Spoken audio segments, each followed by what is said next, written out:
Halo semuanya, balik bareng aku Nol dan selamat datang di Apa Jadi Bahas. Dan ini aku ngerekamnya malam, tapi nggak masalah gitu. Jadi aku udah nyiapin, aku mencoba untuk ngetikin apa yang aku mau bahas. Jadi rangkumannya nanti aku kembangin sendiri gitu. Dan sesuai dengan judul, sebenarnya menurutku ini urgensi banget dan penting banget untuk bisa dipahamin gitu. Sebagai seorang anak yang hari ini udah umur 20 tahun, nambah setahun gitu ya, aku mau bahas ini juga. Jadi kenapa kok ngasih handphone ke anak kecil tuh merupakan suatu hal yang apa namanya menurutku nggak baik untuk dilakuin. Menurutku kayak dilakuin sama Gisel gitu ya. Gempi kan baru dapat handphone umur 10, aku nggak tahu gimana sistem sebelumnya, tapi menurutku itu ada didikan yang sangat baik. Ya despite of orang tuanya seperti apa, itu urusan belakangan gitu. Tapi cara mendidiknya itu yang penting gitu. Jadi alasan sederhana kenapa aku mau bahas ini, karena ketika aku ngeliat banyak juga orang tua ya di sekitarku, nggak bukan keluargaku, bukan keluarga gitu, teman-teman, terus juga orang-orang lah yang aku nggak kenal juga di kalangan menengah ke bawah secara ekonomi gitu ya. Mereka sering banget untuk ngasih handphone ke anak mereka ya. Dan ketika aku lihat pun anaknya dikasih, kalau nggak ya dua, main Roblox.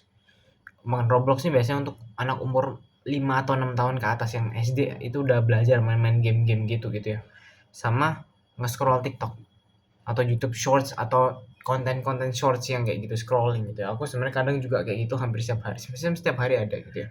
Dan berusaha untuk mengurangin karena itu bahaya banget. Cuman kenapa bahaya aku udah bahas di attention span, tapi ke depan nanti aku juga bakal bahas tentang screen time gitu ya. Dan alasan mereka ketika aku dengar kenapa kok dikasih handphone, tujuannya satu, biar anaknya nggak rewel.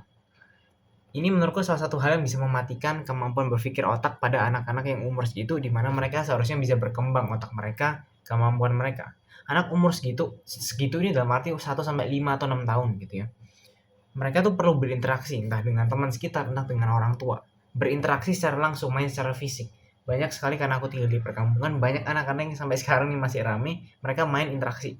Aku sangat-sangat suka dengan hal itu walaupun kadang risih juga. Tetapi untuk perkembangan mereka itu sangat baik. Mereka ada interaksi dengan teman, mereka belajar untuk cara berkomunikasi, berimajinasi dengan memainkan role play dan sebagainya, itu baik banget gitu ya.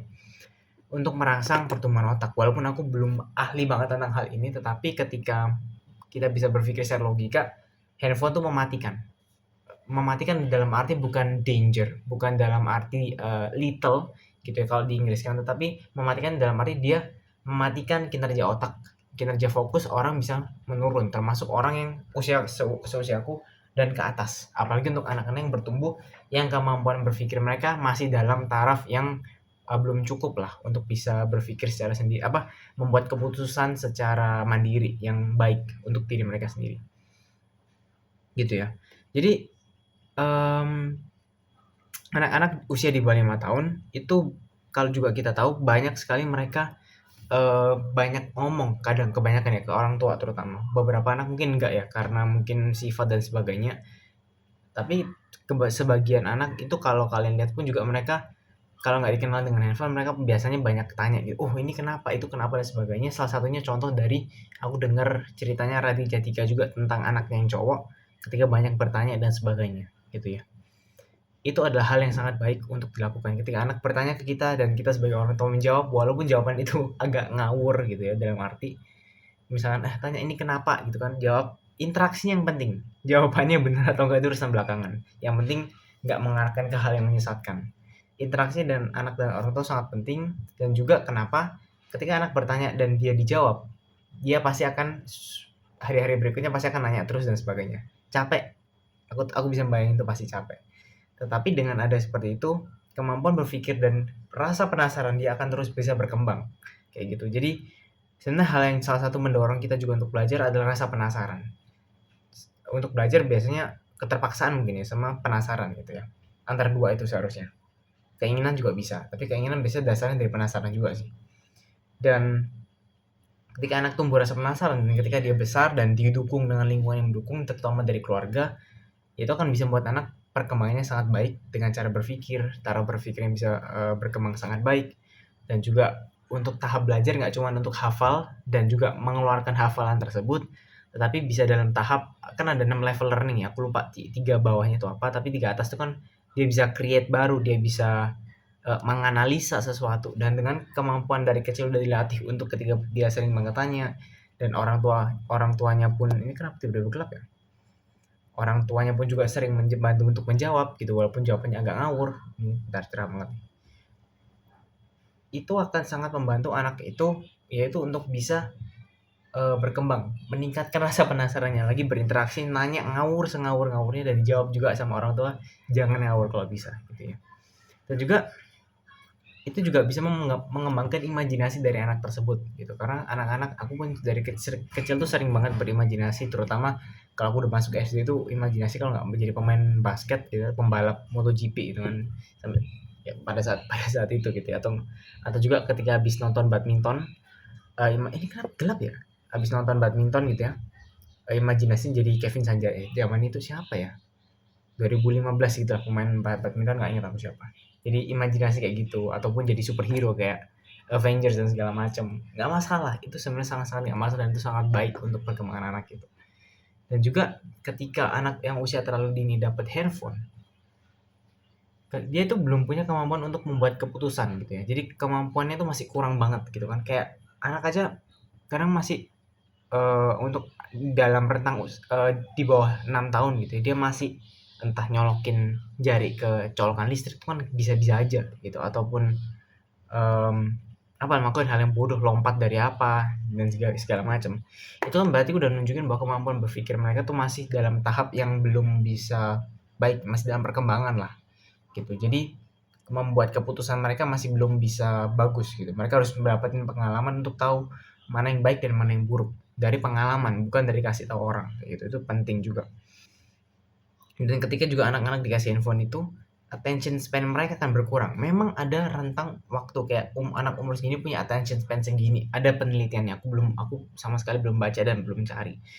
Dan usia-usia tertentu. Tapi dengan munculnya TikTok dan teman-teman Instagram, ada Reels-nya, YouTube ada Shorts-nya, stack video, sekarang kalau nggak salah ada Red Note gitu ya. Dengan anak udah terbiasa untuk scrolling, dia akan terbiasa untuk mengonsumsi konten yang meningkatkan kapasitas dopamin di otak, sehingga ketika dia belajar itu kan nggak ada tingkat dopaminnya tuh rendah dibandingkan dengan mengonsumsi konten yang terus berganti, sehingga level toleransi dopamin dia akan lumayan tinggi, sehingga ketika belajar dia akan merasa bosan, sehingga ini akan membuat anak untuk belajar itu, kenapa kok sekarang anak-anak tambah malas belajar ya, karena itu gitu, orang tua tanpa sadar mereka ngasih anak handphone hanya karena orang tua malas sekedar pingin sendiri dibandingkan dengan kayak berinteraksi dengan anak gitu. Kayak gitu kan, dengan akhirnya itu kemampuan anak gak bisa berkembang, padahal anak-anak seumuran segitu 1 sampai nggak cuma 6, bahkan sampai 10 sampai 12 tahun mereka perlu berkomunikasi dengan teman-teman seumuran yang mereka perlu bermain, yaitu karena it's part of the world gitu. Kita belajar dari pengalaman, kita belajar dari di sekitar kita, kita belajar dengan indera-indera yang kita punya, lidah untuk memecap, kita punya tangan untuk merasakan sesuatu, oh ini bolpen, ini kasar, ini halus. We go out, keluar rumah untuk berinteraksi, itu sangat-sangat penting. Tetapi dengan adanya handphone sekarang, apalagi orang tua yang kurang memiliki pemahaman untuk mendidik anak, bahwa kemampuan anak tuh perlu dikembangkan dalam perlu berinteraksi dengan anak mereka. Anak ini juga perlu mendapatkan nggak cuma gizi gitu ya, tetapi juga perlu mendapatkan hal lain di luar itu gitu. Sehingga aku merasa bahwa banyak sekali orang tua yang terlalu cepat untuk memutuskan untuk punya anak, bahkan mereka pun sekedar ya punya anak ya udah namanya kecelakaan, sebenarnya nggak ada yang kecelakaan gitu kan, apalagi dalam pasang suami istri bisa ditahan sebenarnya seharusnya ya. Aku nggak tahu sendiri, tapi seharusnya bisa gitu ya, dengan adanya alat kontrasepsi dan sebagainya gitu ya. Jadi aku benar-benar berpikir bahwa dengan perkembangan zaman memang mungkin, kata-kata kurang efektif ya, memang orang tua mikir bahwa ya kan ini kan perkembangan zaman, sehingga anak-anak ya udah ngikutin perkembangan zaman pakai handphone. Masalah nggak masalah gitu ya, aku lebih suka untuk pakai the old ways gitu, walaupun belum punya anak, pasangan aja nggak ada gitu ya. Tapi ketika berpikir bahwa ketika berinteraksi secara lama dengan cara yang lama, itu akan sangat baik. Akan ada banyak sekali faktor yang bisa mempengaruhi apa yang aku sampaikan di sini. Yang pertama, ketika orang tua nggak bisa berinteraksi dengan anak, dan ketika anaknya dititipkan, karena orang tuanya, ibu dan ayahnya harus bekerja, sehingga anak dititipkan misalkan ke tante atau ke neneknya atau ke sanak saudara yang lain, dan sanak saudara yang lain ini tidak memiliki pemahaman untuk mendidik anak dengan baik, ya dikasih handphone. Aku bisa memahami kondisi ini, dan ini akan sangat sulit buat aku untuk mengcounter ketika ada kondisi seperti ini, ketika duit masih dicari dan mereka ada anak dan mereka nggak bisa hire mungkin seseorang untuk jaga, mereka pakai keluarga dan keluarganya yang lain tidak punya pengetahuan ini tentang bahayanya dari handphone, gitu ya. Jadinya apa ya? Ya apa? Perkembangan anak akan sangat-sangat buruk untuk kedepannya. Ketika kita bahas, aku udah banyak banget nonton salah satu kontennya Raymond Chin tentang Indonesia Emas 2045 gitu-gitulah. Taraf pendidikannya juga penting, gitu. Nggak cuman dengan ngasih gizi yang dilakukan oleh Prabowo itu tujuannya baik untuk memenuhi gizi, tapi ada juga hal faktor lain. Menurutku ada 3 faktor yang perkembangan anak: keluarga, sekolah, dan masyarakat. Ini yang dilihat dari Finlandia. Aku belajar dari, aku lupa dari YouTube-nya siapa, tapi 3 ini. Ketika di Indonesia sendiri anak dimasukin ke sekolah yang bagus, tetapi ketika dia di rumah dia nggak mendapatkan perhatian yang khusus ataupun nggak mendapatkan dorongan untuk bisa belajar, untuk bisa mengembangkan kemampuannya, ya mati gitu kan. Dua-duanya nggak mendukung, masyarakat dan rumah nggak mendukung, cuma dari sekolah nggak kuat, nggak bisa. Itu yang aku alamin ketika aku ngajar di salah satu tempat, ngelesin satu anak. Dia dilesin,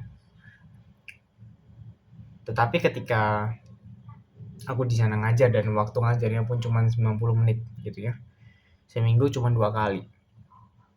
Dan ketika aku tahu bahwa di rumah memang dia nggak ada dorongan untuk belajar dan cuma ngandelin di sekolah dan di tempat les, gimana caranya anak itu bisa belajar untuk berkembang? Aku sih dari kecil memang dapat dorongan dari orang tua, terutama mama, untuk bisa belajar, untuk bisa apa ya, ya ini belajar yang ngikutin sekolah, dapat perhatian. Itu salah satu yang aku syukurin. Dan ketika ngeliat anak-anak seperti itu ya, yang nggak dapat perhatian dari orang tua, ekonominya walaupun sebaik apapun, tetapi ketika orang tua pun juga tidak memperhatikan pendidikan anak dan juga pentingnya masalah otak ini, masalah bahaya dari TikTok dan segala macam, ya ini akan sangat-sangat berdampak banget untuk perkembangan anak mereka. Entah anak itu akan sangat marah ketika handphonenya diambil, karena ada beberapa juga anak yang aku tahu ketika gadgetnya pun diambil marah gitu ya, karena ya itu bosan, rasa takut untuk nggak ngapa-ngapain itu sebenarnya ada di anak, cuman mereka masih belum memahami itu. Jadinya mereka emosi, mereka diambil gadgetnya diambil, mereka nggak bisa mengendalikan diri. Ada beberapa anak yang seperti itu. Salahnya dari siapa? Aku akan berani menekankan salahnya dari orang tua. Tetapi ketika balik lagi dengan kondisi yang sebelumnya aku jelasin, bahwa orang tuanya nggak bisa jaga anaknya karena harus bekerja, aku nggak bisa ngomong apa-apa. Sehingga ya aku bisa benar-benar cuma berharap bahwa teman-teman yang di sini masih punya kesempatan untuk mungkin adiknya atau saudaranya yang masih kecil, yang udah dikasih orang tuanya gadget untuk mereka gunakan, entah untuk main, entah untuk scrolling, sebisa mungkin hilangin itu. Aku sangat-sangat menekankan untuk bisa baca buku. Salah satu juga yang privilege yang aku dapetin, yaitu ketika aku bisa punya akses ke buku pas aku umur 4 atau 5 sampai aku umur 13 tahun. Dalam rentang itu aku punya akses ke buku-buku, terutama buku Y, Keluarga Super Irit, 2 buku utama yang serinya banyak dan aku bisa punya banyak. Nah itu, walaupun sekarang udah aku turunkan ke tempat yang lain gitu ya. Sehingga dapat kesempatan privilege itu untuk baca, itu sangat bersyukur banget. Tapi pun walaupun aku punya buku itu, tapi di sekolah pun tetap rutin hampir 2 hari atau 3 hari sekali tetap pinjam buku di sekolah untuk baca gitu ya. Jadi baca tuh penting, walaupun cuman sekedar novel romance nggak masalah, yang penting baca buku fisik dan bukan ebook dan segala macam. Rangsangan yang didapat ketika anak berkembang, mereka butuh rangsangan dari fisik, dari tangan mereka. Kemampuan kognitif mereka harus bisa berkembang, entah balik buku, entah apapun itu, karena itu akan membantu mereka untuk bisa berkembang. Dan tampaknya sekian dari video kali ini, dan semoga sekali lagi kalian bisa bagiin video ini ke teman-teman yang kalian kenal. Kalau ke orang tua ya boleh gitu ya. Dan aku cuma mau nyaranin, memang aku cuma anak 20 tahun, tapi dengan kemampuan yang udah Tuhan kasih buat aku untuk bisa belajar dengan cepat dan bisa memperhatikan kebutuhan orang-orang sekitar, aku mau bagi nih apa yang udah aku dapetin yang udah bisa aku serap dari orang-orang sekitar, apa yang mereka butuhkan sebenarnya aku mau bagiin gitu. Jadi sekian dari video ini, terima kasih udah nonton. Dan untuk Felicia kalau nonton, terima kasih udah nonton. Dan ya terima kasih untuk udah mau nonton sampai akhir. Ciao.